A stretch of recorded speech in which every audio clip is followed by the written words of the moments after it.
ദൈവനാമത്തിന് മഹത്വം ഉണ്ടാകട്ടെ. ഇന്നത്തെ ഒന്നിച്ചുള്ള ചിന്തയ്ക്കായി ലഭിച്ചിരിക്കുന്ന വേദഭാഗം വിശുദ്ധ മത്തായി എഴുതിയ സുവിശേഷം 5-ാം അധ്യായം 44-ാം വാക്യം. ഞാനോ നിങ്ങളോട് പറയുന്നത്, നിങ്ങളുടെ ശത്രുക്കളെ സ്നേഹിപ്പീൻ, നിങ്ങളെ ഉപദ്രവിക്കുന്നവർക്ക് വേണ്ടി പ്രാർത്ഥിപ്പീൻ.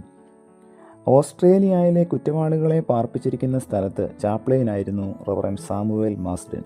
അദ്ദേഹം വളരെ കണിശക്കാരനായിരുന്നു.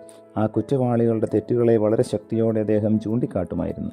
അവിടെ നിന്നും പുറത്തിറങ്ങിയ ചില കുറ്റവാളികൾക്ക് അദ്ദേഹത്തെ ഇഷ്ടമില്ലായിരുന്നു. അതിലൊരാൾ അദ്ദേഹത്തെ നശിപ്പിക്കുവാൻ തീരുമാനിച്ചു. ഒരിക്കൽ സാമുവേൽ മാസ്ഡൻ ഒരു നദിക്കരയിലൂടെ നടക്കുമ്പോൾ ഈ വ്യക്തി ആത്മഹത്യയ്ക്ക് ശ്രമിക്കുന്ന വ്യാജേന നദിയിലേക്ക് ചാടി.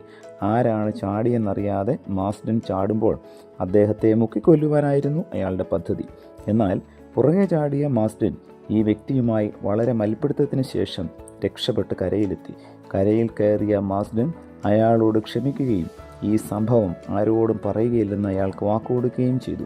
തുടർന്ന് മാസ്ഡൻ തൻ്റെ ഭവനത്തിലേക്ക് വിളിക്കുകയും മാറുവാൻ വസ്ത്രം നൽകുകയും ചെയ്തു. ചാപ്ലിൻ്റെ ഈ ക്ഷമയും സ്നേഹവും അയാളുടെ ഹൃദയത്തെ സ്പർശിച്ചു. യേശു ക്രിസ്തുവിലുള്ള വിശ്വാസത്താൽ അയാളൊരു പുതിയ മനുഷ്യനായി മാറി. പിന്നീട് അയാൾ ചാപ്ലിൻ്റെ വിശ്വസ്ത സഹായകനായി തീർന്നു. എൻ്റെയും നിങ്ങളുടെയും ശത്രുക്കളോടുള്ള നമ്മളുടെ പ്രതികരണം എങ്ങനെയാണ്?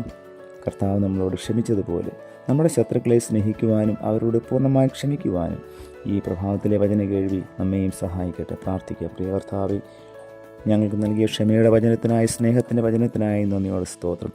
അങ്ങ് കാട്ടിയ ആ ക്ഷമയുടെയും സ്നേഹത്തിൻ്റെയും മാതൃക ഞങ്ങളും പിൻപറ്റുവാൻ തക്കവണ്ണം ഇന്നത്തെ പ്രഭാതത്തിലെ വചന കേൾവി ഞങ്ങളെയും സഹായിക്കണമേ. പുത്രൻ്റെ നാമത്തിൽ പ്രാർത്ഥന കേൾക്കണം പിതാവേ. ആമേൻ.